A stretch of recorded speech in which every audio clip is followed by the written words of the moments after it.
மற்றுமொரு அண்மை செய்தி, வருவாய்த்துறை தேர்வு எழுதி காத்திருக்கக்கூடியவர்களுக்கு எப்போது முடிவுகள் வெளியாகும் என்ற கேள்வி நீடிக்கிறது. 13 மாவட்டங்களில் நேர்முகத் தேர்வு முடிந்தும் 5 மாதங்களாக அவர்கள் காத்திருப்பதாக கூறப்படுகிறது. 13 மாவட்டங்களில் எழுத்துத் தேர்வும் நேர்முகத் தேர்வும் முடிவடைந்த நிலையில் மற்ற மாவட்டங்களில் எழுத்துத் தேர்வு நடைபெற்று முடிந்த நிலையில் நேர்முகத் தேர்வு நடைபெறாமல் 5 மாதங்களாக அவர்கள் காத்து கொண்டிருப்பதாக கூறப்படுகிறது. அது தொடர்பான அண்மை செய்தியை நாம் தற்பொழுது பார்த்து கொண்டிருக்கிறோம். விரிவான விவரங்களோடு செய்தியாளர் முரளி இணைந்திருக்கிறார்.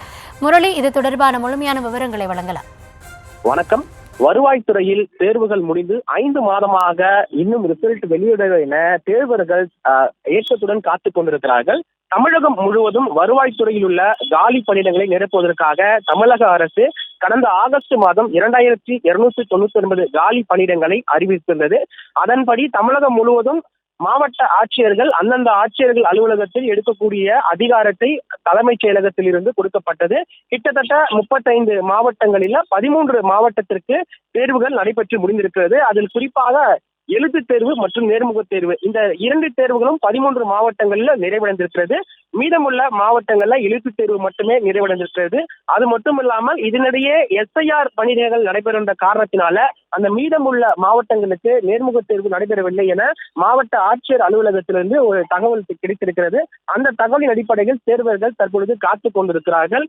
குறிப்பாக இந்த SIR பணிகள் முடிந்தும் இன்னும் அந்த 13 மாவட்டங்கள்ல 2 தேர்வுகளும் முடிந்தவர்களுக்கு இன்னும் ரிசல்ட் வெளியிடவில்லை என ஒரு ஏக்கத்துடன் காத்துக் கொண்டிருக்கிறார்கள்.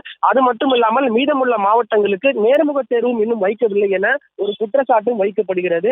ஆகவே தேர்வு எழுதிய இந்த தேர்வர்கள் எப்பொழுது தங்களுடைய ரிசல்ட் வெளியிடப்படும், குறிப்பாக தேர்தல் வருகின்ற காரணத்தால் இந்த தேர்வு ரத்து செய்யப்படுமா என்ற ஒரு ஆச்சரியத்திலும் இருக்கின்றார்கள். அது மட்டுமல்லாமல் இந்த விவகாரத்தில் தமிழக அரசு உடனடியாக தலையிட்டு இந்த வருவாய்த்துறையில் இருக்கக்கூடிய காலி பணியிடங்களை உடனடியாக பூர்த்தி செய்ய வேண்டும் என்பதும், அதே போன்று மீதமுள்ள நேர்முக தேர்வுகளை உடனடியாக நடத்த வேண்டும் என்பது ஒரு கோரிக்கையாக வைத்திருக்கிறார்கள்.